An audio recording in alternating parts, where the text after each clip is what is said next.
Verón, podemos dizer facilmente que ele dispensa apresentações, mas, para seguir o protocolo, vamos apresentar o fabuloso amigo Overon. Overon é professor de yoga, formado em educação física, com pós-graduação em nutrição humana e saúde, e outra pós-graduação em yoga pelo Instituto Lonavala, através da FMU, facilitador do Prana Prashakti, retiro de 21 dias, no portal Parvati, autor dos livros Viajando na Luz, No Fluir da Felicidade e Vegan Yoga, diretor do documentário Muco. Bom, senhor Overon, por favor, tenha um bom dia e abra seu microfone e nos dê um banho de sabedoria. Você tem todo o direito e a capacidade. Bom dia, minha gente. Uma alegria enorme estar aqui com vocês. Eu acho que as nossas experiências mostram que a diversidade é o que compõe a unidade, né? Isso é muito bonito. Bom, aqui as glândulas salivares já trabalharam bastante. E o que eu vou estar trazendo um pouquinho é mais teórico, com base bastante prática, mas eu não vou apresentar nenhum prato para vocês. Também não sei se o organismo de vocês estariam preparados para mais uma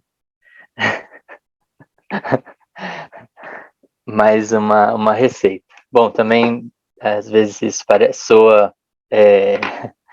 soa um pouco arrogante, porque de longe eu não saberia apresentar como os antecessores apresentaram. Bom, o nosso quadro é Espiritualidade e Meio Ambiente, né? E tivemos duas falas que envolveram a alimentação. Então, fica já subentendido que não dá para falar de meio ambiente sem falar da alimentação, né? E eu vou investir um pouquinho nisso, porque não sei se isso é do conhecimento de todo mundo, mas hoje o maior impacto que existe no planeta Terra da ação humana é promovido por conta da alimentação humana. Então, a gente sempre vê a mídia falando do dióxido de carbono emitido pelos motores de queima de combustíveis fósseis. A gente sempre vê a ideia de energia renovável como eólica, como energia solar, né, fotovoltaica, e fica nesse campo. E quando fala de destruição da floresta amazônica, pincela-se pecuária, mas o foco fica sempre nas madeireiras e no garimpo ilegal, mas ninguém entra muito na parte crucial da história, mesmo porque a parte crucial da história é a parte, talvez uma das mais poderosas do planeta, e que a gente sabe que é a parte que financia a Globo, é a parte que financia o SBT, é a parte que financia grandes canais de comunicação. Então, no intervalo, por exemplo, de um jornal bem popular, que todo mundo, a grande maioria da população assiste, que é o Jornal Nacional, todo intervalo, sem exceção, tem o agronegócio ali né, se disfarçando de agricultura familiar, se disfarçando de produtos de origem vegetal, mas em essência o agronegócio trabalha com alimentos de origem animal e os insumos que mantêm a ração desses animais, né, que são abatidos para o consumo humano. Então é um pouco sobre isso que eu quero trazer, e a minha intenção aqui é também estar conectando isso à espiritualidade. Então eu vou começar pela espiritualidade e em seguida vou trazer esse panorama que é avassalador mesmo do que a gente está vivendo hoje. Para ser bastante prático, a espiritualidade, em essência, é a gente cuidar do outro. Obviamente, existe a gente se amar, a gente se cuidar, isso deve ser considerado sempre. Mas a espiritualidade, a ação da espiritualidade, tem, em primeira instância, um descolamento do personagem, eu, tem um cuidado intrínseco da não exacerbação de um egoísmo, né? Que isso poderia figurar esse aspecto do cuidar de si, tá? Claro que eu vou discordar dessa ideia, porque é muito importante cuidar de si, mas no aspecto da espiritualidade, a prática mesmo, a gente olha para o outro, a gente cuida do outro, e esse sentir o outro, esse cuidar do outro, tem uma raiz espiritual chamada compaixão.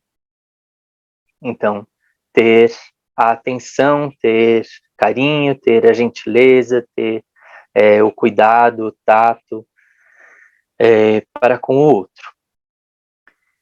Essa a parte, digamos que mais bruta da espiritualidade, que é você cuidar do outro, tá? Amar ao próximo como a ti mesmo, assim disse o grande mestre, e ele não falava isso da boca para fora, ele trazia isso, relembrava a gente desse princípio tão essencial da gente não fazer aos outros aquilo que a gente não gostaria que fizessem a nós mesmos, a nós, né? Então, esse cuidado tão essencial mesmo e elementar, fundamental. Mas aí tem o aspecto que a espiritualidade sempre toca, e que eu acho muito, muito válido, que são as interferências do meio para com a instância interna. Então, as influências das coisas que os nossos olhos alcançam, a influência das coisas que os nossos ouvidos alcançam, especialmente os nossos ouvidos, que a gente não tem muito controle de como fechá-los e deixar de escutar, né? A gente acaba escutando. É claro que existe o segundo aspecto, que é quem direciona o ouvido, que é aquele que dá atenção ao que se escuta. Então, sim, a gente vai ver muita gente que depois de uma palestra só escutou isso e aquilo, o resto não. Então, vai muito da nossa atenção. Mas, no geral, a gente, quando chamado a atenção e vem uma palavra, a gente é praticamente obrigado a escutar. Mas também os cheiros, a influência dos cheiros nas nossas emoções, também a influência do tato, né, do toque no aspecto interno do ser, e muito a influência do paladar. Aqui foi falado pela Mônica E ela falou, né, de 500 bilhão de neurônios, reafirmado pelo Alcir, essa parte, e eu vou reafirmar essa parte. Então, temos cerca de 500 milhões de neurônios que estão em todo o aparato intestinal, seja intestino grosso ou intestino delgado, tá?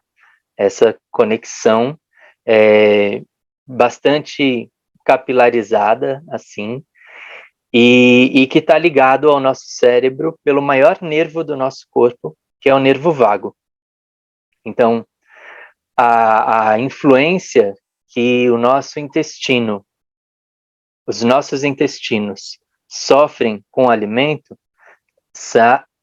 é diretamente tocada, é diretamente digerida e processada pelo nosso cérebro encefálico. Se eu como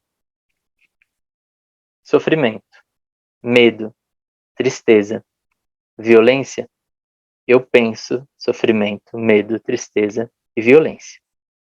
Se eu penso medo, tristeza, sofrimento e violência, eu, de alguma forma, propago essas ondas no meio onde a gente vive. A gente até, de alguma forma, propaga ou alimenta o inconsciente coletivo com os nossos pensamentos. Então, se o planeta está muito afundado no ódio, no preconceito, no medo, e eu sou mais um agente que pensa no ódio, na violência, no medo, de alguma forma eu estou alimentando esse grande pensamento no planeta. E isso significa que uma pessoa que está com a mente dispersa, ela torna-se mais suscetível a absorver esse pensamento do grande pensamento, do inconsciente coletivo, e reproduzir comportamentos que estão conectados com essa psicosfera, né, que existe e que vai estar influenciando as nossas decisões, né, os nossos hábitos e tudo mais. E tanto mais a gente alimenta isso, começa a pipocar no planeta conflitos civis, conflitos internacionais, guerras, porque estamos alimentando isso num campo mais sutil e que migra, né, vai se densificando e se torna algo prático, algo tangível, concreto, né, como uma guerra internacional, por exemplo. E nós, quando nos debruçamos sobre os estudos espirituais, a gente vai ver que há um cuidado especial e uma tentativa de que tenhamos um mínimo de controle sobre os nossos pensamentos, porque seriam deles a raiz de conflitos maiores, ou dos nossos desequilíbrios internos, e até o distanciamento do eu para o distanciamento do ego para o eu maior, né? A minha consciência. Então, tanto mais desconectado da fonte, mais preso eu estou no ego desvairado, o ego que não tem um controle por trás, um ego que está simplesmente movido pelas paixões, movido, né, pelo desejo de saciar os sentidos. E isso, muitas vezes, é importante a gente salientar que mover-se pelas paixões envolve prazeres muito dissonantes no sentido de ter prazer com violência, por exemplo, de ter prazer com a tristeza, de encontrar prazer nesses lugares, né? Então, às vezes a gente associa prazer simplesmente a coisas gostosas, a coisas que são aprazíveis, coisas que trazem bem-estar, mas não é necessariamente assim. Se eu embebeci o meu corpo e as extensões dele em sofrimento, eu vou vibrar sofrimento e vou passar a ter atração pelo sofrimento. E vai chegar um momento que eu vou sentir prazer no sofrimento. Então, acaba que eu me torno um reprodutor de sofrimento,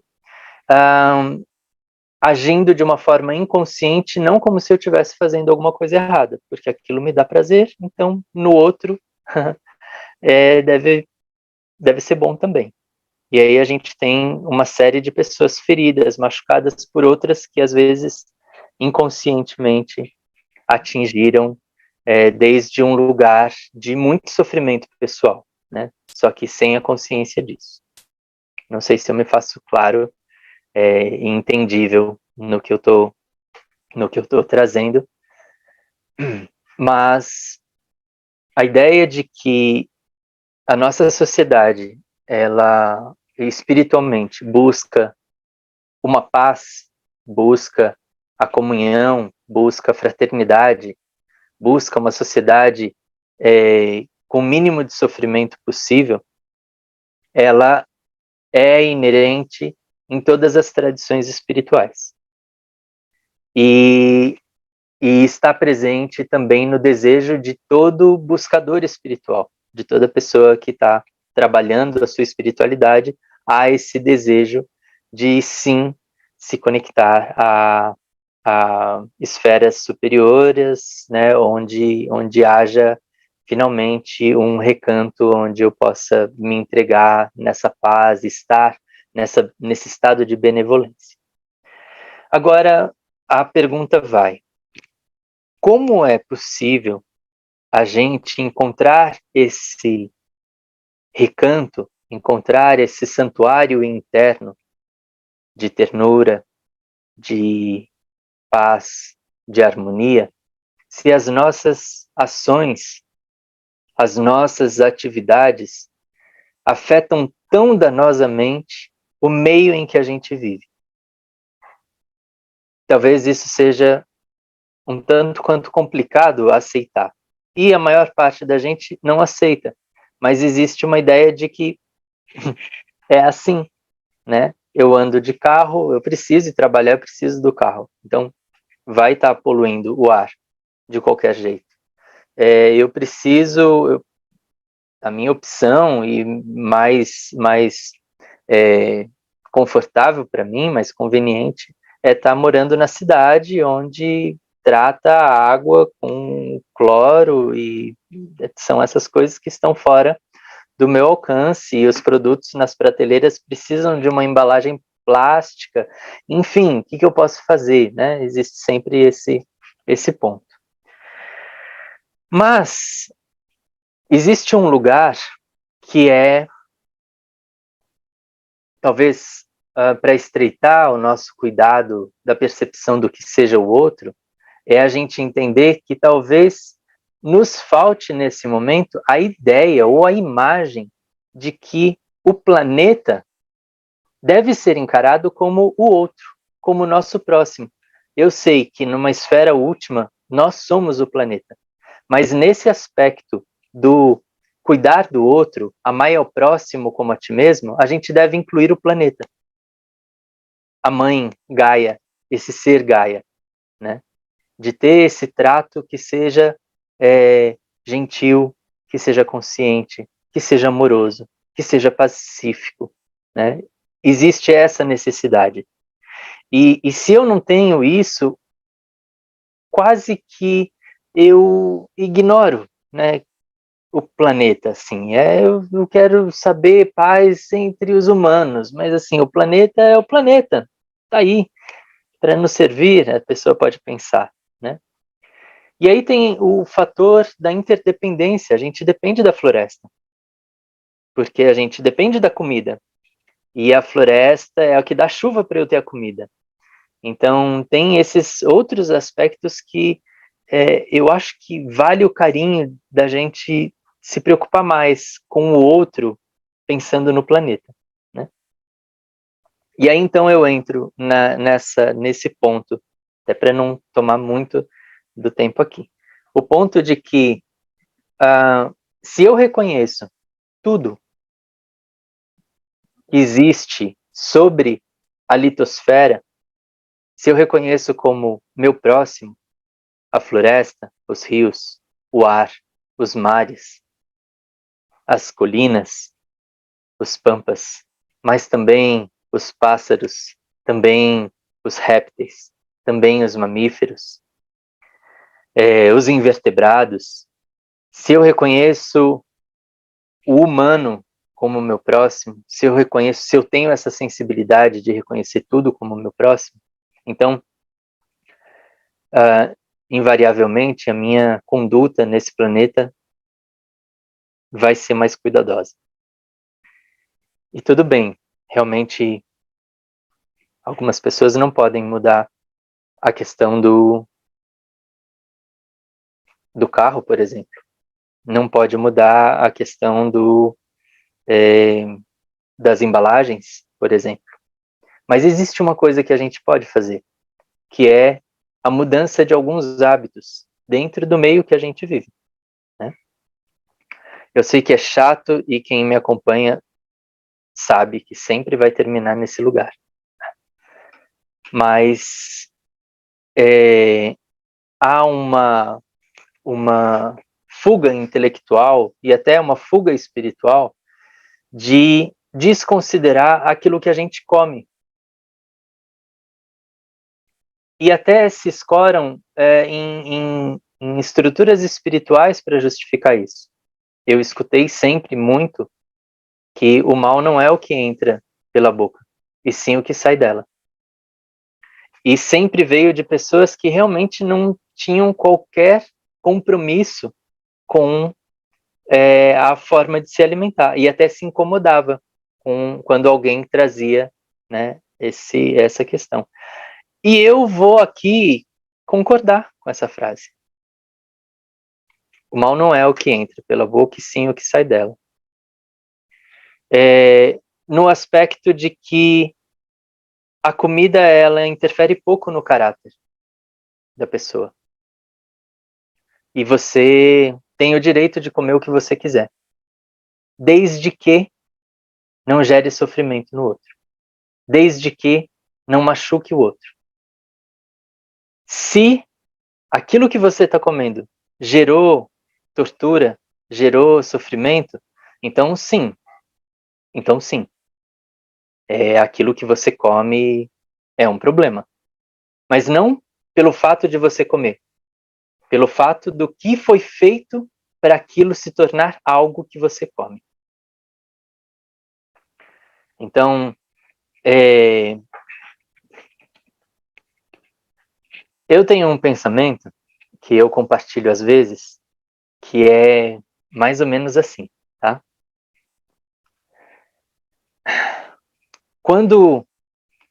Se eu não cuido daquilo que eu como, eu não terei cuidado com aquilo que eu falo. Então, se naquele princípio o mal não é o que entra, e sim o que sai, se eu não cuido do que entra, o mal também vai sair, né? Então, eu acredito que Jesus, o Mestre Jesus, ele não veio falar comam qualquer coisa, que está tudo certo, e só cuidem do que sai da sua boca. Não. Quando ele diz que o mal é o que sai da sua boca, há um cuidado, né, de seres inteligentes e sensíveis que somos, de olhar o que entra na nossa boca também, né? Então, quando a gente fala desse amor por todos os seres, o amor ao planeta Terra, a gente tem que saber que hoje a principal causa de poluição dos rios, poluição dos mares, poluição do ar e poluição do solo é por conta da pecuária, da produção de animais. A principal causa de desmatamento é por conta da pecuária. a principal razão hoje do extermínio dos povos originários, dos povos indígenas, é a pecuária, são os latifundiários, é o agronegócio. E é importante a gente ter em mente que o equilíbrio planetário depende de tudo que estava aqui. Não é, eu preciso de água, então se eu fizer um dessalinizador, tá tudo certo e eu vou ter água. Não, eu preciso de todos os ciclos funcionando do jeito que estava, né? Essa parte, a natureza. Então, é muita ingenuidade nossa tentar separar, né, os setores e nos isentar como se nós fôssemos alienígenas e não dependêssemos da nossa atmosfera, não dependêssemos do nosso solo, não dependêssemos dos mananciais e dos recursos hídricos que nos cercam. Então, meu apelo aqui é esse, que a gente tenha mais carinho, mais espiritualidade na prática, também nas opções que a gente faz na nossa alimentação. Não ingerir produtos de origem animal é muito básico, de verdade. E existe tantas opções, né? É básico no sentido de sermos fiéis ao princípio da não violência, ao princípio da amorosidade, ao princípio, né, da compaixão. Então, é isso aí. Muito agradecido pela escuta de vocês.